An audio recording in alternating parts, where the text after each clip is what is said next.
guys, let's make Baja Blast freeze. Let's step on it, guys. Let's go.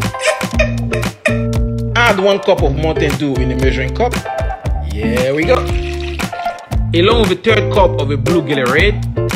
Add that in. And a splash of freshly squeezed lime juice.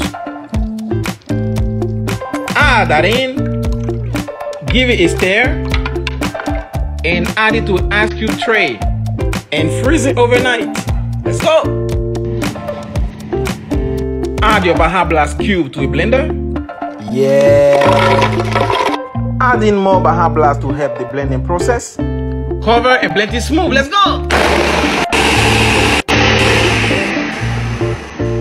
Add it to your Taco Bell cup and enjoy. Yes, sir. Ready. Now let's try it.